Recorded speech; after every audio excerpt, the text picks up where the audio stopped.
Let's talk about this heated exchange between Senator Adam Schiff and Attorney General Pam Bondi. At your confirmation hearing in January, made a clear commitment you would not politicize your position.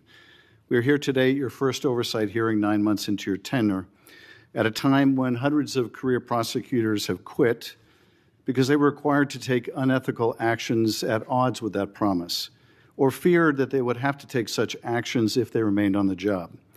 When over 1,000 former federal prosecutors have sounded the alarm about the unprecedented degree to which the powers of DOJ are being abused to go after the president's enemies. I approach this hearing with a heavy heart. As a former federal prosecutor myself, I served in a department that, whether it was under a Democratic or Republican president, would never use the office to go after the president's enemies or to hide the corruption of his friends. But today, the Justice Department has been used to cover up the possible corruption of the mayor of New York, or of a high-level administration official taking $50,000 reportedly in cash in a bag, or a child sex predator who befriended the president and some of his cabinet members. And instead of preventing partisan weaponization, your department has engaged in a brazenly political prosecution at the president's explicit direction. The department has become President Trump's personal sword and shield to go after his ever-growing list of political enemies and to protect himself, his allies, and associates. My questions therefore focus on these two themes: hiding the corrupt acts of his friends and prioritizing the political prosecution of his enemies. So let me start with the shocking allegations of bribery and pay to play. 2 weeks ago, 4 major media outlets reported that Tom Homan, the president's top deportation official working in the White House, took $50,000 in cash in a bag from undercover FBI agents in September 2024, just over a year ago. According to these reports, Homan indicated he would facilitate securing contracts in exchange for money once he was in office in a future Trump administration. Reportedly, this exchange was caught on tape. Rather than pursue this investigation without fear or favor, the department and the FBI under your leadership or that of your predecessor before you confirmed quietly shut it down. Once news broke, your deputy and FBI director issued a joint public statement confirming that the Trump administration closed the investigation. White House Press Secretary Caroline Leavitt denied Homan took the $50,000, telling a reporter, quote, "Mr. Homan never took the $50,000 that you're referring to, so you should get your facts straight." So today, I hope you can help us get our facts straight. Was that true, what the White House press secretary said when she denied Homan took the money? Did he take the money? Senator Schiff, as I stated earlier, I was not in office. I was not confirmed when that was handled. So does that Deputy Attorney General Blanche and Director Patel said that there was no evidence that Tom Homan committed a crime. Yet now you're putting his picture up to slander him. No, I'm putting his picture up showing an interview he gave with, I think, Fox, in which he was asked explicitly about these allegations that he took a $50,000 bribe, and he refused to answer. He said he didn't answer the question whether he took the money, so I'm asking you the question. Did he take the money? Senator Schiff, I answered that question multiple times. And frankly, Well, I don't think, with respect, I don't think you did. But in case I just didn't hear you, what is the answer? Did he take the money? Senator Schiff, that happened prior to my confirmation as Attorney General. I said that. Do you know, sitting here, whether he took the money? All I know is that Deputy Attorney General Todd Blanche and FBI Director Patel said there was no case. And Caroline Leavitt is one of the most trustworthy human beings I know. So and, was she? Was she? If you worked for me, you would have been fired because you were censured by Congress for lying with your We can stipulate to. You can stipulate to all your personal attacks on the Democratic members of the committee. Personal attacks. You've been attacking my FBI director. You've been attacking my office. You've been attacking. But what we're interested in. Borders are. What we're interested in is the answer to these oversight questions. You were asked by my colleague. You were asked by my colleague. Attacking good people. Regular order, Madam Chair, so I can ask a question. You were asked by my colleague from Vermont whether you will support providing a video or audio tape, if it exists, of Mr. Holman taking $50,000 in bribe money from the FBI. Will you support a request by this committee to provide that tape or tapes to the committee? Yes or no? Senator Schiff, you can talk to Director Patel about that. Well, I'm talking to you about it. You're the Attorney General. This will be your decision. Will you support? You don't have to tell me what is my decision and what is not my decision. I said you can talk to Director Patel. You don't have to try to. You think you've got a gotcha with Tom Homan, our borders czar, excuse me, who's been out there fighting for our country since Donald Trump took office. I'm trying to ask a question. Regular order, please. And you don't have to defer to the FBI director to pass the buck. So I'm asking you, will you support a request so that the committee, or indeed I believe the American people, should be able to see that video or audio tape? Will you support that request? Will you apologize to Donald Trump for trying to impeach him? I guess the answer is you won't support that request. After you now know that Joe Biden tried to cover up Hunter Biden's involvement with Ukraine. Let me do this, because I think it's valuable that the American people get a sense of what you've refused to answer today. So these are just some of the questions you refused to answer, or have answered with personal attacks on members of this committee. You were asked whether you consulted with career ethics lawyers, as you promised you would do during your nomination hearing, when you approved the president receiving a $400 million gift from the Qataris. You refused to answer that question. You were asked who or what role you may have played, or who played the role in asking that Trump's name be flagged in any of the Epstein documents gathered by the FBI. You refused to answer that question. You were asked whether Holman kept the $50,000 bribe money. You refused to answer that question. You were asked whether Holman paid taxes on the $50,000 bribe money. You refused to answer that question. You were asked, did career prosecutors find insufficient evidence to charge James Comey? You refused to answer that question. You were asked, how are military strikes on these boats in the Caribbean legal? And you refused to even answer that question. You were asked, a law degree, excuse me. You were asked, did you discuss indicting James Comey with the president? You refused to answer that question. You were asked, did you approve the firing of antitrust lawyers who disagreed with the Hewlett-Packard merger? You refused to answer that question. You were asked whether you support a restoration fund for violent insurrections to attack the Capitol on January 6th. You refused to answer that question. You were asked whether you were firing career professionals, career prosecutors, just because they worked on January 6th investigations. You refused to answer that question. You were asked by my California colleague whether you believe government officials, like immigration officials, have to abide by court orders. You wouldn't even answer that question. This is supposed to be an oversight hearing. Oversight? Excuse me, you can attack me after my time is over. You've attacked all of us, including President Trump, for your entire career. You can attack me later, and I know you've got plenty of canned attacks. We've heard them all day to day. Canned attacks on you? This is supposed to be... No one needs a canned attack on you. Regular order, Madam Chair. I'm trying to speak. This is supposed to be an oversight hearing of the Justice Department. And it comes in the wake of an indictment called for by the president of one of his enemies.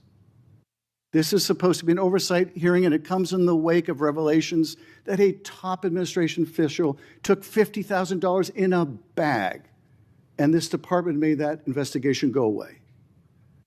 This is supposed to be an oversight hearing when dozens of prosecutors have been fired simply because they worked on cases investigating the former president. This is, and now the current president. What about the fires in California? And do you care about that, Senator Schiff? This is supposed to be an oversight hearing in which members of Congress can get serious answers to serious questions about the riots in LA serious? About the cover-up of corruption, about the prosecution of the president's enemies. And I think you owe the president an apology. When will it be that the members of this committee on a bipartisan basis demand answers to those questions and refuse to accept Clearly you're a failed lawyer because you don't understand when someone can and cannot answer a question. Refuse to accept personal slander as an answer to those questions. Personal slander? Will you apologize to Donald Trump for slandering him? Personal slander? Senator Britt. May I ask unanimous consent, Madam Chair, to introduce into the record the statement of 1,000 former Justice Department officials who warned that the Comey indictment is a democracy-threatening abuse of power. May I also request unanimous consent for the introduction into the record of 282 former career officials at the Justice Department raising an alarm who were voluntarily or involuntarily forced to leave the department because of improper actions taken by the Department of Justice. May I introduce with unanimous consent the Justice Department manual that talks about when initiating and declining charges are subject to impermissible considerations. And finally, Madam Chair, may I introduce the letter from Michael Ben-Ari, a career counterterrorism prosecutor, DOJ, a letter he nailed to his door, which concludes by urging officials to do the right thing for the right reasons, to follow the facts and the law, and raises the alarm that the decision to remove experienced career officials from U.S. attorneys' offices, the FBI, and critical parts of DOJ undermines our country's abilities to counter terrorist organizations, malign nation-state actors, and countless others that seek to harm our nation and its citizens. And he believes that the priority is prosecuting the president's enemies rather than protecting the country. 1 moment. May I have unanimous consent to enter these into the record? Without objection. Thank you. I yield back. Senator Britt. Senator Moody, may I clarify one thing he entered in the record? I just want to say that I believe he entered a letter by 200 and something former employees. Well, I believe the spokesperson for that letter was also the spokesperson for Jack Smith. Senator Britt. Schiff opens this exchange with something we don't hear enough anymore in Washington: institutional memory. He reminds everyone that the Department of Justice, whether under Republican or Democratic presidents, was historically expected to operate with a firewall between politics and prosecutions. Not perfect, not flawless, but guided by a principle. You don't use DOJ as a weapon against enemies, and you don't use it as a shield for friends. That's the baseline. And Schiff is arguing that baseline has collapsed. One of the most troubling moments in this exchange isn't the shouting. It's the normalization of personal slander as a substitute for answers. Bondi repeatedly attacks Schiff instead of responding to oversight questions. That's not strength, that's avoidance. And when the Attorney General of the United States treats oversight as a personal grievance instead of a constitutional obligation, that erodes trust, not just in DOJ, but in the entire system. And this is where I think the conversation has to slow down, because it's easy to get distracted by the personalities, the interruptions, the sharp words, and the clips that will inevitably go viral. But if you strip all that away, what you're left with is something much more serious. A question about whether oversight still functions when power decides it doesn't feel like answering anymore. At its core, this hearing wasn't about Adam Schiff versus Pam Bondi. It wasn't about Democrats trying to embarrass a Republican administration or Republicans trying to discredit a Democratic senator. It was about whether the Justice Department still recognizes Congress as a co-equal branch of government with the authority and the responsibility to ask hard questions. Because here's the uncomfortable truth.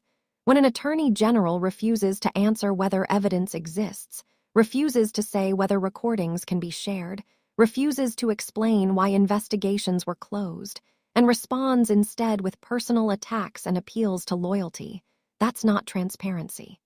That's insulation. And insulation is dangerous in a system built on checks and balances. The reason oversight hearings exist is because members of Congress are bored or looking for headlines. They exist because history has taught us, over and over again, that unchecked executive power eventually abuses itself. That lesson doesn't belong to the left or the right. It belongs to anyone who understands how fragile democratic institutions actually are. What makes this moment especially troubling is the context. We're not talking about isolated complaints from political opponents. We're talking about hundreds of career prosecutors leaving the Justice Department. We're talking about thousands of former DOJ officials publicly warning that the department is being pushed in directions that threaten its credibility. These are people who served under multiple administrations, both Republican and Democratic, and who built their careers around the idea that the law should apply evenly. When people like that start sounding the alarm, the correct response isn't dismissal or mockery. It's serious engagement. Instead, what we saw was something very different. We saw oversight questions treated like personal attacks. We saw legitimate inquiries reframed as smears. We saw an unwillingness to draw clear lines between what is political loyalty and what is legal responsibility. And that should worry anyone who believes the Justice Department should operate independently of the White House, regardless of who occupies it. Because if the standard becomes, trust us and don't ask questions, then we've already crossed a line. And here's another point that doesn't get enough attention. Transparency protects everyone. It protects innocent officials from unfounded accusations, and it protects the public from real corruption. When evidence is hidden, when questions go unanswered, it doesn't strengthen confidence, it weakens it. It creates suspicion where clarity could have existed. This is why Schiff's repeated emphasis on oversight matters. Not because he's always right, not because Democrats are immune from abuse of power, but because the process itself, asking, answering, documenting, and explaining, is what keeps institutions legitimate. Once that process collapses, everything else becomes about loyalty instead of law. And maybe the most sobering part of this exchange is what it signals for the future. If an attorney general can simply refuse to engage with oversight today, what happens tomorrow when the stakes are even higher? What happens when a different administration decides the same rules apply, or don't apply based on convenience? That's how erosion happens, quietly, incrementally, not with one dramatic moment, but with a pattern of non-answers, deflections, and normalized hostility toward accountability. This hearing wasn't just messy, it was revealing. It revealed how fragile norms become when power stops respecting them. It revealed how quickly oversight can be reframed as harassment. And it revealed how easily personal attacks can replace substantive answers when institutions are under strain. Whether you agree with Schiff or not, whether you trust Bondi or not, the bigger issue remains unresolved, and unresolved questions don't disappear. They linger.